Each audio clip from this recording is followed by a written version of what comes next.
mystery friends, Sarah here. Thanks for coming back to visit with me. If you're new here, I'm Sarah Walde. I am the writer of over 14 mystery novels, and I am here to talk to you today about heeding excellent advice. So, have you ever heard amazing advice, sat there, soaked it in, and was like, I'll totally do that, and then didn't? Because I have. I do it all the time. And today we're talking about a specific part of writerly advice that I heard years ago when I very first started writing. I wholeheartedly agreed with, and then I ignored. And now I am paying the price. And that was to create a series directory or a series Bible. Okay. Here it comes. When I wrote my first mystery novel, which was Missing on Main Street, it was actually under a different title then. It was a dare to myself to see that I could write it and publish it and see if anybody would want it and buy it. So when I completed it, I was kind of in shock that I was able to do this amazing thing that I'd always wanted to do. And I loved it. And I was already listening to author tubers, and I was taking courses, all telling me to make this series Bible. But again, I was just stoked that I had written, written a novel to begin with. Okay, so I listened, but I was like, that's not for me right now. But then based on that momentum of releasing it and publishing it, I got inspired to write book 2 of my Honey Pot Mystery series. And I wrote it. And I was like, this is amazing. I should totally make a series Bible or series directory. Did I? No, I did not. Instead of taking the time to pause and do that, I went ahead and wrote book 3, which was the longest book in that series and the most complicated book in that series. And then I went on to write book 4, 5, and 6. Did I start a series directory anytime during that? No. No, I did not. Instead of starting my series directory, I went on and started a brand new series called the Paranormal Penny Mystery Series. And so far, I have written 7 of those. Have I started a series directory for that series? No. No, I have not. So let me keep that tracking with you. I have also finished book 7 in that series. One of the books that is in the series is a half book. It's like 1.5. So it will actually be 8 books in that series. So we're looking at 14 mystery novels, none of them with any kind of series Bible, 2 series.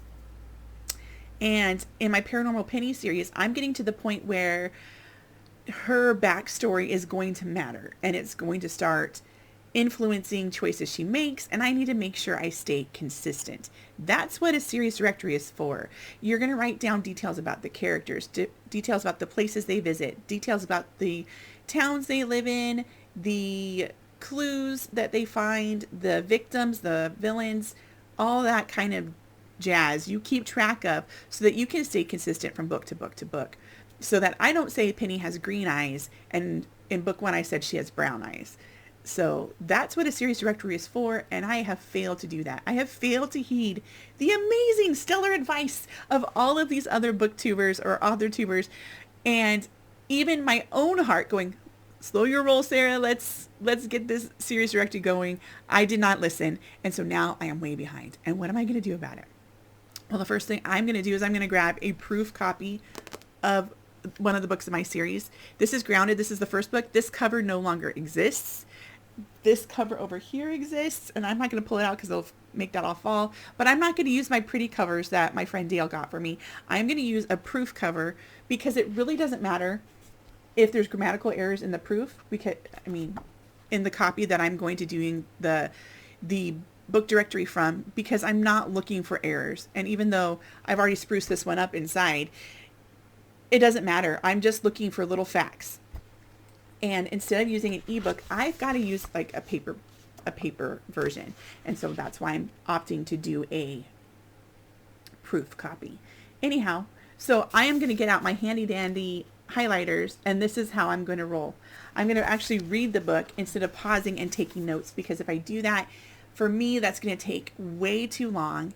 It's better for me to highlight as I read and underline things as I read and do all my annotating as I'm reading instead of, sorry about my lighting, instead of pausing to write things down. I will stall and I will give up if I do that. I know myself. So I'm going to annotate my books. Do you guys annotate any of your books? I annotate all the time. So if I'm reading a novel, not my novels, I will highlight or circle words that I don't understand the meaning, so that later I can go and check out the meaning, look them up in a dictionary so I could fully understand the sentence. Even though I can get it from context, I want to ever be learning, so I do that. Another thing I do is I underline words that I liked that they used that maybe I'd like to incorporate in my own writing. And I also highlight scenes that I really love. And then I do the forbidden act of all readers. If there's a specific scene that I just adore, I highlight it and then I dog ear the page. Don't worry, it's not a library copy, it's my copy, and I love my copy and I use it like that. And very rarely do I lend out my books because they're all annotated and all messy. I would rather like buy my friend a new copy of the book that I love than make them read through my slog. So here we go. Pink. I use pink to identify people and places. If there's a name, I highlight it in pink. If there's a place name, I highlight it in pink. Then if there's details about the person, I highlight them in pink. So like I told you, Penny has brown eyes. So I highlight Penny, and anywhere it says brown eyes, I highlight that, and I make sure that I know from the context who they're talking about. And if for some reason I don't, like let's say it's somebody looking into her eyes and I haven't included her name, I write a little note on top of it to let me know that's about that person. So physical characteristics, weird little quirks, sayings that they use over and over again, that would be used in pink. The next thing I do are the clues. I'm a murder mystery writer, so there's clues everywhere. And guess what color I make my clues? I make them blues clues. For that reason, I can remember them as the clues because they're blue. And so that includes red herrings. Penny has a lot of song titles as clues. This also helps me understand, because I do use songs in my books for the clues. I can't write out lyrics. Those are copyrighted, but I can write out the title. I mean, the artist would probably love somebody to go check out their work. But I can't really tell you how she gets the clues from the lyrics. So this also shows me how often I just rely on the title and assume my readers might know, so that I could fix that even in the book that I'm going through right now. So blue is clues. I don't want to reuse clues from books. I have done that by accident. I know in this book, Grounded, I mentioned Ring of Fire as a clue, by Johnny Cash. And then 3 books later, I mentioned it again. And my heart dropped when I realized I did that, because I needed it for both books. And yeah, I shouldn't have done that. It really bothered me. So that's clues. Another thing I use is green, and I use that for backstory. Why? Because like green roots, that's your roots. I know. This is just how I remember it. So I use green for backstory. As the main character, Penny is the one who's going to have the most backstory. This is what's going to come in really important in the next books in this series. I need to make sure I have her backstory on point, that I've told all the backstory I need to tell so that we understand the future, and that I don't contradict myself. This is huge. Especially with like little tiny details that I don't think is huge, like Penny's birthday. So that would be pink, right? Because it's a Penny fact, but it's also part of her history. So I am going to highlight it in both. I'll highlight it in pink and I'll circle it in green. There's going to be a lot of things like that in this book. Okay, the next color I use is orange, and I don't know why I use orange. It's just there because I have orange and yellow left. Orange is for relationships. This could be past, again, I would circle it, but this can be present too. I want to be able to see where the relationship has moved so that I don't backtrack. Like if she's finally brave enough to have a friend, I don't want to backtrack 2 books later and her be terrified to have a friend. She already has one. So highlighting that in relationships helps me gear into what she's actually willing to do, how brave she's becoming, all that kind of stuff.